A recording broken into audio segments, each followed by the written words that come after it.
Hello दोस्तों, आज की इस रोमांचक कहानी में आपका स्वागत है।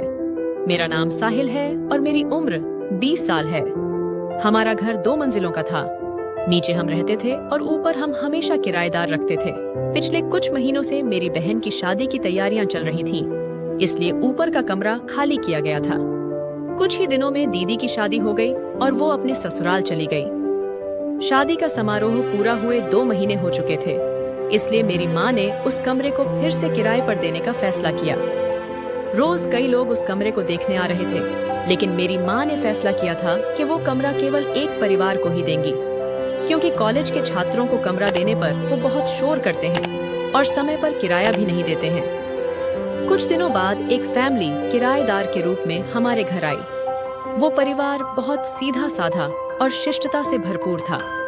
उसमें माँ बाप और सीमा नाम की उनकी बेटी थी। सीमा की उम्र थोड़ी ज्यादा थी, लेकिन वो बहुत ही होशियार और गुणवान थी। उसे पढ़ाई करने और किसी ऊंचे पद की नौकरी करने की बहुत इच्छा थी, इसलिए उसने अभी तक शादी नहीं की थी। उसके माता पिता ने कई बार उसे शादी के लिए कहा था, लेकिन वो हमेशा कहती थी कि पहले मुझे एक अच्छी नौकरी मिल जाए, फिर मैं शादी के बारे में सोचूंगी। सीमा के माता पिता भी उसके सपनों का समर्थन करते थे। सीमा सच में बहुत पढ़ाकू लड़की थी। वो हर साल कॉलेज में टॉप करती थी। सीमा अपनी पढ़ाई में इतनी मग्न रहती थी कि कभी-कभी तो मुझे भी उस पर बहुत गर्व होता था। दूसरी तरफ मैं भी पिछले 1-2 साल से परीक्षाओं की तैयारी कर रहा था। मेरा ग्रेजुएशन पूरा हो चुका था, लेकिन कुछ तकनीकी समस्याओं, खासकर इंग्लिश की वजह से मुझे पढ़ाई में बहुत दिक्कत आ रही थी। एक शाम की बात है, मैं और मेरी माँ घर में बैठकर टीवी देख रहे थे। तभी सीमा हमारे घर आई। वो पिछले महीने का किराया देने आई थी। उसने मेरी माँ के हाथों में किराया पकड़ाया और जाने लगी। तभी मेरी माँ ने उससे पूछा कि सीमा, तुम्हारी पढ़ाई कैसी चल रही है? सीमा हंसते हुए बोली, हाँ आंटी, बहुत अच्छी चल रही है। उसकी बात सुनकर मेरी माँ को अचानक से एक आइडिया आया। वो बोली, सीमा, हमारा साहिल भी परीक्षाओं की तैयारी कर रहा है, लेकिन उसे अंग्रेजी में थोड़ी मदद की जरूरत है। अगर तुम उसे पढ़ाओगी तो उसे बहुत फायदा होगा। सीमा बोली कि मुझे साहिल की मदद करने में कोई दिक्कत नहीं होगी और उसे पढ़ाते समय मेरा भी अभ्यास हो जाएगा। मेरी माँ ने तुरंत तय किया कि कल से साहिल तुम्हारे पास आ जाएगा और तुम उसे पढ़ा देना। सीमा बोली कि ठीक है आंटी, और वैसे भी मैं दिन भर अकेले पढ़ाई करती रहती हूँ। अगर साहिल भी मेरे साथ पढ़ाई करेगा तो इसमें हम दोनों का फायदा होगा। फिर दूसरे दिन तय समय के अनुसार मैं सीमा के पास कुछ किताबें लेकर गया। वो कमरे में बैठकर पढ़ाई कर रही थी। उसका दरवाजा थोड़ा सा खुला था, इसलिए मैंने हल्के से दरवाजे पर दस्तक दी। उसका ध्यान मेरी ओर गया। वो तुरंत उठी और हंसते हुए बोली, के आओ साहिल, मैं तुम्हारा ही इंतजार कर रही थी। उसने मुझे बैठने के लिए कुर्सी दी। वो बोली कि क्या मैं पूछ सकती हूँ कि तुम कब से तैयारी कर रहे हो? मैंने बताया, मैं पिछले 1 साल से कुछ किताबें पढ़ रहा हूँ। इस पर वो हंसते हुए बोली कि अच्छा ठीक है, लेकिन मुझे तुम पर काफी मेहनत करनी पड़ेगी। सीमा सच में बहुत होशियार थी। वो अलग अलग विषयों पर मुझे भरपूर जानकारी देती थी। उसके बोलने और समझाने के अंदाज से मुझे उसके ज्ञान का पता चल जाता था। एक दिन मैंने उससे कहा कि सीमा, मुझे तो इन सब बातों की बहुत कम जानकारी है। वो बोली कि तुम चिंता मत करो, मैं धीरे धीरे तुम्हें सब कुछ सिखा दूंगी और फिर तुम भी आत्मविश्वास के साथ पढ़ाई करोगे। सीमा घर पर अकेली रहती थी, क्योंकि उसके माँ बाप दोनों नौकरी के लिए सुबह ही बाहर चले जाते थे और शाम को वापस घर लौटते थे। मुझे सुबह, दोपहर, शाम या जब भी समय मिलता था, मैं उसके घर पढ़ाई करने चला जाता था। अब हमारे बीच काफी अच्छी दोस्ती हो गई थी। सीमा बहुत खूबसूरत थी। उसके काले लंबे बाल, पतली कमर और चांदी सा चमकता रंग उसे और भी खूबसूरत बना देते थे। गले के नीचे से वो इतनी आकर्षक थी कि कोई भी उसे देखकर मोहित हो जाए। वो हमेशा पंजाबी सूट पहनती थी और दुपट्टे के इस्तेमाल से उसकी सुंदरता और भी निखर कर सामने आती थी। कुछ महीनों बाद बैंक में एक अच्छे पद की नौकरी के लिए वैकेंसी निकली थी, इसलिए हम दोनों उस परीक्षा की तैयारी करने में लग गए थे। मुझे बैंकिंग के क्षेत्र की नौकरियां ज्यादा पसंद हैं, इसलिए मैं इस मौके का फायदा उठाना चाहता था। एक दिन कुछ काम के चलते मुझे उसके घर पढ़ाई के लिए जाने में देर हो गई। करीब 2 बजे जब मैं ऊपर गया तो मैंने देखा कि उसका दरवाजा खुला था। मैंने दरवाजा खोलकर देखा तो वो झाड़ू लगा रही थी। वो झाड़ू लगाने में इतनी व्यस्त थी कि उसे मेरे आने का पता ही नहीं चला। वो झाड़ू लगाते समय नीचे झुकी हुई थी और उसने अपने कंधे पर दुपट्टा नहीं लिया हुआ था। हालांकि मैं देखना तो नहीं चाहता था, लेकिन अचानक से मेरा ध्यान उसकी सुंदरता पर चला गया। उसे देखकर मैं कुछ पलों के लिए स्थिर हो गया। उस पल मुझे समझ में आया कि मुझे अपना ध्यान कहीं और नहीं लगाना है। मैंने तुरंत खुद को संभाला और उसे आवाज दी कि सीमा, मैं आ गया। उसके बाद उसका ध्यान मेरी तरफ गया। वो मेरी तरफ देखकर बोली कि अरे, आज तो तुम काफी देर से आए हो। मैंने हंसते हुए पूछा कि तुम दोपहर में झाड़ू क्यों लगा रही हो? वो बोली कि कुछ नहीं, बस थोड़ी सी गंदगी हो गई थी। लेकिन शायद तभी उसे याद आया कि उसने दुपट्टा नहीं लिया हुआ है। वो तुरंत झाड़ू वहीं रखकर पीछे वाले कमरे में भाग गई और कुछ ही पलों में वो दुपट्टा लेकर बाहर आई। मुझे उस पल थोड़ी शर्मिंदगी महसूस हुई। मैं अंदर गया और कुर्सी पर बैठ गया। वो भी मेरे सामने आकर बैठ गई और फिर हम दोनों पढ़ाई करने लगे। हमने अपनी किताबों में ध्यान लगाकर पढ़ना शुरू किया। दोपहर में हम जब भी पढ़ाई करते थे, वो हमेशा कुछ नाश्ता बनाती थी और मुझे भी खिलाती थी। आज भी वो खाने के लिए पकौड़ियाँ लेकर आई थी। 5 बजे की तरफ वो बोली कि मुझे बाजार से कुछ सामान लाना है, लेकिन बहुत आलस आ रहा है। मैंने उसे चिढ़ाते हुए कहा कि मुझे बता दो क्या क्या लाना है, मैं ले आऊंगा। वो बोली कि नहीं, तुम नहीं ला सकते। फिर मैंने थोड़ा मजाक करते हुए कहा कि अरे, ऐसा क्या है जो मैं नहीं ला सकता? वो हंसते हुए बोली कि तुम रहने दो, मैं ही चली जाऊंगी। मैंने कहा कि अच्छा ठीक है, अगर तुम्हें आलस आ रहा है तो मैं तुम्हें गाड़ी से लेकर चलूंगा। तुम जल्दी से अपना सामान ले लेना और जल्दी से वापस घर लौट आएंगे। मेरी बात सुनकर वो थोड़ा सोचने लगी और बोली कि चलो फिर ठीक है। शाम को 6 बजे मैंने अपनी बाइक निकाली और नीचे इंतजार करने लगा। थोड़ी देर में सीमा नीचे उतर कर आई। उसने चटक लाल रंग का एक पंजाबी सूट पहना हुआ था। मेरी नजर एक बार उस पर गई और टिकी ही रह गई। मैंने खुद को संभाला और गाड़ी चालू की। वो बैठने वाली ही थी, तभी मैंने उससे कहा कि सीमा, अपना दुपट्टा संभाल के रखना।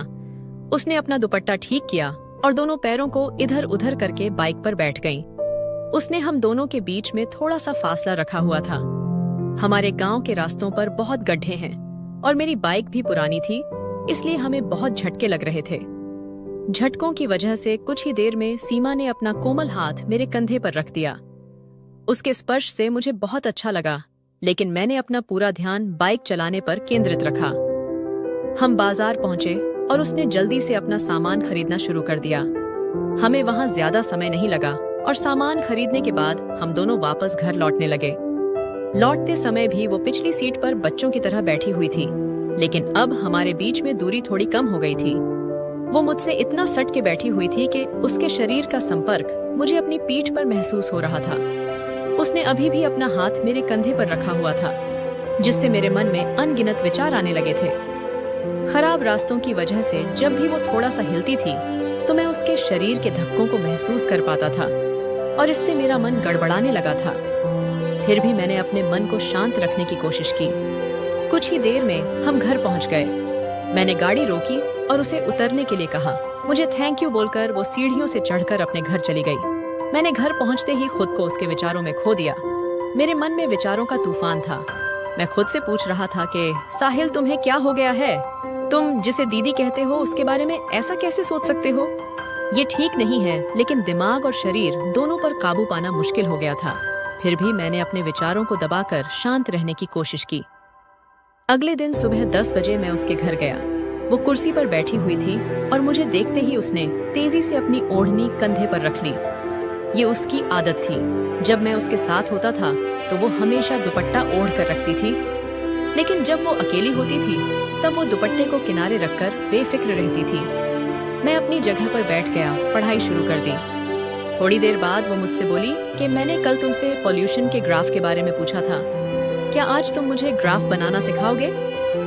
मैंने कहा हाँ, तुम उसकी चिंता मत करो, मैं तुम्हें अच्छे से सिखा दूंगा। मैं अपनी जगह से उठा और उसके पलंग के पास जाकर बैठ गया। वो ग्राफ बनाने की कोशिश कर रही थी, लेकिन बार बार गलतियां कर रही थी। मैंने कहा ये ऐसा नहीं है, पेंसिल इधर लाओ, मैं बनाकर दिखाता हूँ। मैंने उसकी पेंसिल लेकर अपनी किताब पर ग्राफ बनाकर दिखाया। वो हैरान होकर बोली कि साहिल, तुमने तो बहुत अच्छे से बनाया है। मैंने कई बार कोशिश की लेकिन मुझे नहीं बना। मैं हंसते हुए बोला कि मैंने तुमसे कहा था ना कि थोड़ा अभ्यास करोगी तो तुम भी कर पाओगी। उसने फिर से बनाने की कोशिश की, लेकिन उससे फिर नहीं बना। उसने थोड़ी निराशा के साथ मेरी तरफ देखा और बोली कि साहिल, मुझे अच्छे से सिखा दो ना। उसकी आवाज में मिठास और चेहरे पर मासूमियत देखकर मुझे कुछ खास महसूस हुआ। मैं थोड़ा हंसते हुए बोला कि ठीक है, तो फिर हम ऐसा करते हैं कि अब मैं तुम्हारा हाथ पकड़कर सिखाऊंगा। उसकी सहमति लेकर मैं उसके बाईं तरफ पलंग पर बैठ गया। उसने दीवार के पास थोड़ा खिसक कर मुझे आराम से बैठने की जगह दे दी। मैंने उसके हाथ में पेंसिल दी और कहा कि अब तुम धीरे धीरे हाथ हिलाओ। उसने अपने हाथ को सही स्थिति में रखा और मैंने उसके हाथ को हल्का सा सहारा देकर पेंसिल चलाना शुरू किया। जैसे जैसे मैं उसका हाथ चल रहा था, मेरी कोहनी उसके गले के नीचे वाले हिस्से को छू रही थी। मैंने कोशिश की कि ऐसा ना हो, लेकिन इसे टालना मुश्किल था। इस सब के बावजूद भी उसने मुझसे कुछ नहीं कहा, लेकिन उसके स्पर्श का मेरे मन पर गहरा असर हो रहा था। मैंने कहा कि अगर हाथ खुला छोड़ दिया जाए तो आसान हो जाएगा। तभी पेंसिल का नोक टूट गया। मैंने उसके हाथ से अपना हाथ हटाया और कहा कि थोड़ा रुको, मैं किचन से पानी पीकर आता हूँ। मैंने किचन में जाकर ठंडा पानी पिया, लेकिन पानी पीने के बाद भी मेरे दिल की धड़कन शांत नहीं हुई। उसके हर कदम और हर हरकत का ख्याल मेरे मन में था। तभी कमरे से आवाज आई कि साहिल जल्दी से आओ, इतना समय क्यों लगा रहे हो? ये सुनकर मैं फिर से उसके पास गया। उसने एक नई पेंसिल ले ली और उसे अच्छी तरह से धारदार बना लिया। मैंने फिर से उसके हाथ पर अपना हाथ रखा और ग्राफ बनाने लगा। वो चुप थी, लेकिन उसकी सांसों की आवाज साफ सुनाई दे रही थी। मैंने धीरे से उसके चेहरे की तरफ देखा तो मैंने देखा कि उसने अपनी आंखें बंद कर रखी थीं। मैंने उससे पूछा कि क्या हो गया, तुमने अपनी आंखें क्यों बंद कर रखी है? तुम्हें नींद आ रही है क्या? उसने चौंक कर आंखें खोलते हुए कहा कि सॉरी साहिल, मेरा ध्यान कहीं और चला गया था। मैंने फिर से उसके हाथ को पकड़ा, लेकिन इस बार मेरा मन और भी अलग दिशा में भाग रहा था। मेरी उंगलियों ने उसकी उंगलियों को हल्का सा छू लिया और अनजाने में मैंने अपनी उंगलियां उसके बीच में गुंथा दी। उसने कुछ नहीं कहा, लेकिन उसके चेहरे पर जो भाव थे उससे लग रहा था कि उसे ये अनुभव अच्छा लग रहा है। उसकी सांसों की गति तेज हो गई और उसका हल्का सा थरथराना मुझे साफ दिखाई दे रहा था। मैंने अब अपनी उंगलियों को घुमाना शुरू कर दिया था। उसकी आंखों में हल्की सी घबराहट और अनजान आकर्षण दिख रहा था। वो धीमी आवाज में बोली, साहिल प्लीज ऐसा मत करो। उसके शब्दों में थोड़ी उलझन थी, लेकिन उसकी आंखों में एक अलग सी भावना थी। तभी उसने मुझे अपने और करीब खींच लिया। उसकी इस हरकत से मैं थोड़ा परेशान हो गया था, लेकिन उसकी आंखों में जो भावना थी उसने मुझे न रुकने पर मजबूर कर दिया। उस पल हम दोनों एक दूसरे में ऐसे खो गए थे जैसे सारा अतीत पीछे छूट गया हो और हम केवल उसी पल में जी रहे हों। तभी मेरी नजर खिड़की की खुली छत पर पड़ी। मैंने धीरे से उससे कहा कि खिड़की खुली है, पहले इसे बंद कर लो। वो थोड़ा मुस्कुराते हुए बोली कि तुम्हें अभी भी खिड़की ही दिखाई दे रही है। उसकी आंखों में मुझे प्रेम दिख रहा था। बाहर तेजी से हवा बह रही थी, लेकिन उस कमरे में हमारे बीच भावनाओं का तूफान चल रहा था। कुछ समय बाद जब मैं होश में आया तो मुझे बहुत शर्म आने लगी थी। जो कुछ हुआ था उसने मेरा मन उलझा दिया था। सीमा चुपचाप वहां से उठी और रसोई में भाग गई। उसके हाव भाव से लग रहा था कि वो भी थोड़ी गड़बड़ में थी। मैं कुछ पल वहीं खड़ा रहा। मैंने खुद को संयमित करने की बहुत कोशिश की और बिना कुछ कहे अपनी किताब वहीं छोड़कर घर की तरफ भाग गया। जब मैं घर पहुंचा तो माँ बाथरूम में कपड़े धो रही थी। नल का पानी पूरे घर में गूंज रहा था। मैं सीधे बेडरूम में गया। पलंग पर लेटते ही छत पर लगे घूमते पंखे को देखने लगा। पंखा जैसे गोल गोल घूम रहा था, वैसे ही मेरे विचार भी घूम रहे थे। मैंने अनजाने में अपनी आंखें बंद कर दी और थोड़ी देर में मुझे नींद आ गई।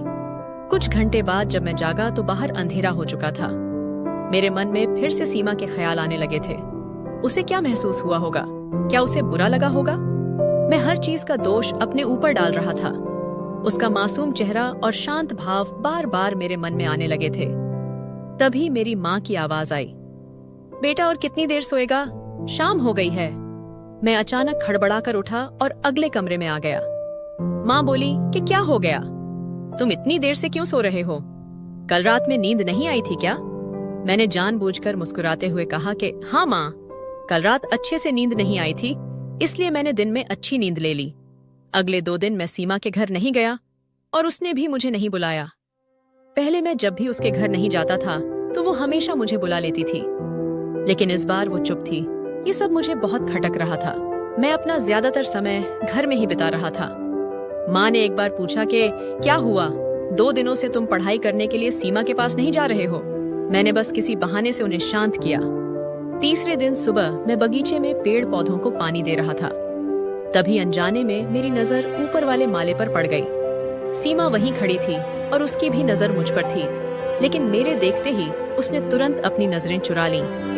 थोड़ी देर बाद मैंने फिर से देखा, वो अभी वहीं खड़ी थी, लेकिन इस बार उसकी नजर मुझ पर नहीं थी। तभी मेरी माँ बाहर निकल आई और उनकी नजर सीमा पर पड़ गई। वो सीमा से बोली कि क्या बात है सीमा, 2 दिन से पढ़ाई बंद है, ऐसा लगता है कि कोई समस्या है। सीमा झिझकते हुए बोली, नहीं आंटी, परीक्षा नजदीक है इसलिए पढ़ाई कर रही हूँ, और साहिल कहता है कि उसका सिर दर्द कर रहा है इसलिए वो नहीं आया। माँ ने मेरी तरफ मुड़कर पूछा, क्या हुआ है तुझे, तुमने मुझे कुछ क्यों नहीं बताया। मैंने जल्दी से जवाब दिया, हाँ माँ, थोड़ा सिर दर्द कर रहा था लेकिन अब ठीक है। फिर मैंने सीमा की तरफ देखा और कहा, आज मैं पढ़ाई के लिए आऊंगा। उसने धीरे से कहा, ठीक है। थोड़ी देर बाद मैंने अपनी किताबें लेने के लिए बैग खोला तो मुझे ध्यान आया कि मेरी किताबें तो सीमा के पास ही रह गई थीं। इसलिए मैंने जानबूझकर एक ऐसी किताब उठाई जो ज्यादा काम की नहीं थी, उसे हाथ में लिया और सीमा के घर जाने के लिए सीढ़ियां चढ़ने लगा। सीमा हमेशा की तरह अपने कंधे पर किताब रखकर पढ़ रही थी। मैंने उससे कोई बात नहीं की और सीधा कुर्सी पर बैठकर किताब खोल ली, पर काफी ध्यान लगाने के बाद भी मेरा पढ़ाई में ध्यान नहीं लग रहा था। कुछ समय बाद मेरी सहन शक्ति का बांध टूट गया। मैं सीमा की तरफ देखते हुए बोला कि सीमा, लेकिन इतना कहकर मैं रुक गया। वो अभी भी अपनी पढ़ाई में मगन थी। मैंने फिर से उसका नाम लिया तो वो बोली, हाँ बोलो साहिल, क्या बात है। मैं थोड़ा घबराते हुए बोला कि उस दिन जो भी हुआ उसके लिए सॉरी। सीमा ने हल्की सी मुस्कुराहट के साथ कहा कि कोई बात नहीं साहिल, तुम उस बारे में ज्यादा मत सोचो, जो होना था वो हो चुका है, अब सब भूलकर अपनी पढ़ाई पर ध्यान दो। सीमा की समझदारी ने मुझे बहुत हल्का महसूस कराया और इससे मुझे उसके प्रति और भी ज्यादा सम्मान महसूस हुआ। मैंने चुपचाप पढ़ाई शुरू की। थोड़ी देर बाद उसने कहा कि साहिल, तुम उस बात पर ज्यादा विचार मत करो, अगले महीने हमें परीक्षाएं देनी हैं, अब बस अपनी अपनी पढ़ाई पर ध्यान दो। इस बार हमें पास होना है। इसके बाद हम दोनों सच में मन लगाकर पढ़ाई करने लगे। वो मेरी हर तरह से मदद करती थी और प्रोत्साहित भी करती रहती थी, लेकिन मेरे मन में उसके लिए भावनाएं बढ़ती ही जा रही थीं। मुझे वो बहुत पसंद आने लगी थी। परीक्षा होने में 7 दिन बाकी रह गए थे। उस दिन मैं सीमा के पास गया और अपने साथ एक गुलाब का फूल ले गया। पढ़ाई करते समय मैंने बहुत सोचा कि उसे ये फूल दूं या नहीं दूं। आखिरकार हिम्मत करके मैंने उसे गुलाब का फूल दे दिया।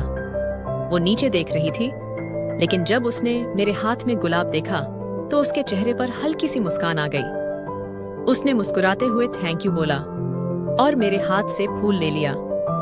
उसकी प्रतिक्रिया देखकर मेरा आत्मविश्वास बढ़ गया था। मैंने हिम्मत जुटाकर कहा कि सीमा, मैं तुमसे कुछ कहना चाहता हूँ।